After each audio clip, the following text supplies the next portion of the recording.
Silla Pamba. L'enseignant, je dis.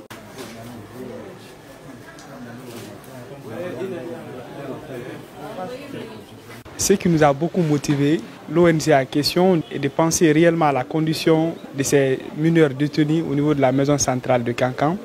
C'est par rapport à plusieurs réflexions que nous avons eues et réussi également à mener sur le terrain. Pour nous, la prison, c'est un lieu bien cadré qui participe, n'est-ce pas, à bien agir dans le cerveau des enfants qui sont en situation de détention, pour que dès leur retour dans la société, qu'ils puissent au moins apprendre le bon sens. Qu'est-ce qu'il faut faire et qu'est-ce qu'il ne faut pas faire. Pour dire par exemple, j'ai réussi à causer ces délits au niveau de la société et là j'ai été emprisonné, donc au retour maintenant, après ma libération, je ne dois plus maintenant refaire ces actes pareils. Donc on a pensé surtout l'éducation, c'est quelque chose qui est mondial. Et les Nations Unies, des Kankan jusqu'aux États-Unis, partout dans le monde, tout le monde se bat pour l'alphabétisation, surtout les pays du tiers-monde. Et réellement, si l'éducation des enfants mineurs qui sont là est bien assurée, ça c'est très primordial. Bon, l'initiative qui a été entreprise par ONG Union d'Emploi Jeune, vraiment c'est quelque chose à saluer.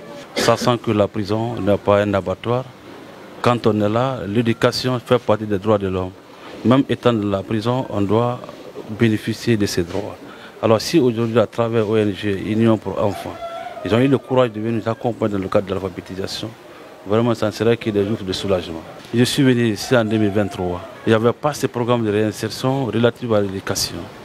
Mais quand je suis venu, j'ai trouvé quelques outils didactiques avec j'ai fait des salles de classe, comme le tableau-banc et le tableau.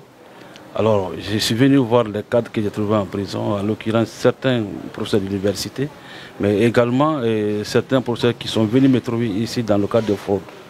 Alors, ceci, je les ai sensibilisés pour pouvoir m'aider à restituer un peu du côté de l'alphabétisation aux jeunes gens qui sont en détention. Tout d'abord, remercier l'ONG Union pour l'Emploi Jeune qui s'est inscrit dans le cadre de la réinsertion des personnes en conflit avec la loi qui se trouvent en milieu carcéral et plus particulièrement aux mineurs. Et ça, c'est un geste à saluer. Parce que vous savez, et même le Code de l'enfant prévoit que l'État doit tout mettre en œuvre pour assurer la protection de l'enfant.